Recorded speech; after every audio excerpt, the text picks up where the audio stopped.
ស៊ូអាឡាវបានយករបស់មកឲ្យខ្ញុំហើយ3ថ្ងៃទៀតស៊ូស៊ីហ៊ឺត្រូវតែរៀបការជាមួយខ្ញុំជីនបាវនេះវាមិនប្រញាប់ពេកទេដឹងគ្រឿងសមុទ្រពេញមួយរទេសគ្រួសារស៊ូបានតោងពឹងផ្អែកលើគ្រួសារចៅហើយបង្ខំទិញបង្ខំលុកមិនចេះខ្មាស់គេ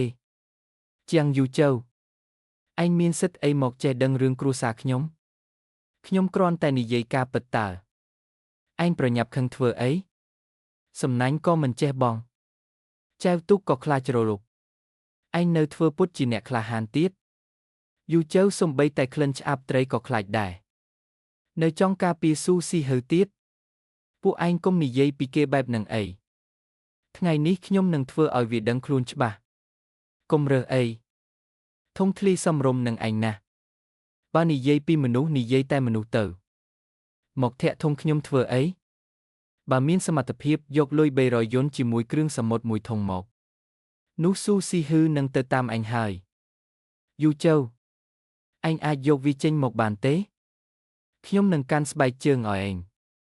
នេះមិនមែនជារបស់ដែលបុរសគួរមានទេហេស៊ូស៊ីហ៊ឺនាងមើលតើមានគ្រូសារណាអាចឲ្យចំនួនការច្រើនដល់នាងបែបនេះខ្ញុំមិនបានព្រមរៀបការជាមួយឯងទេស៊ូស៊ីហ៊ឺមិនដឹងអីទេ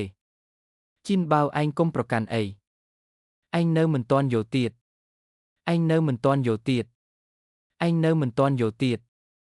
ស៊ូស៊ីហ៊ឺមិនដឹងអីទេជីនបាវឯងកុំប្រកាន់អីទៅអាណិតមែនទេបើអញ្ចឹងឯងជួយចេញចំនួនការជំនួសនាងទៅពិតជាប្រញាប់មែនតើមិនមែនពូកែនិយាយណាហេតោះទៅនិយាយនៅមាត់ឆ្នេរឲ្យអ្នករាល់គ្នាស្ដាប់មានរឿងសប្បាយមើលហើយកុំរុញខ្ញុំដើរខ្លួនឯងបានមកនេះ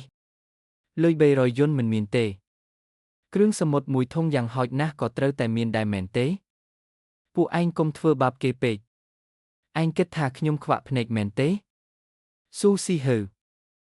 នាងការពារវាក្រៅពីអួតអាងតើវានៅចេះធ្វើអីទៀតយូជើអញពូកែហៅគ្រឿងសមុទ្រឲ្យវាមកខ្លួនឯងមើលមិនក៏មិននិយាយអញ្ចឹងមិនមែនពូកែណាហេរកឃើញថាម្ចាស់ប្រព័ន្ធកំពុងរងការប្រមាថពីអ្នកភូមិទាំងមូលប្រព័ន្ធនិយាយភ្លាមបានផ្លែតគឺត្រូវបានភ្ជាប់ដោយជោគជ័យឲ្យតែមានការបញ្ជាច្បាស់លាស់អាចបញ្ជាសត្វសមុទ្រទាំងអស់ដែលនៅក្បែរនេះបាននេះជាស្អីហ្នឹងខ្ញុំនិយាយអីវានឹងស្ដាប់តាមនឹងមែនហាឃើញទេអាជើងល្អនេះខ្លាចរហូតដល់ភ្លីភ្លើអស់ហើយយូជើកុំអីថ្ងៃនេះខ្ញុំនឹងឲ្យក្តាមទាំងឡាយតម្រង់ជួរវាចូលក្នុងធុងខ្ញុំឲ្យពួកឯងមើលចប់ហើយយូជើច្បាស់ជាខឹងរហូតដល់វង្វេងហើយក្តាមទាំងអស់ស្ដាប់ឲ្យច្បាស់តម្រង់ជួរចូលក្នុងធុងមិនអនុញ្ញាតឲ្យវារញ៉េញ៉ៃឡើយស្រែកឲ្យខ្លាំងជាងនឹងបន្តិចទៀតទៅគ្រឿងសមុទ្រវាស្ដាប់បង្គាប់ឯងដែរអីយូជើឯងលេងមែនទេមើលនោះលឿនឡើងពួកវាចេញមកហើយ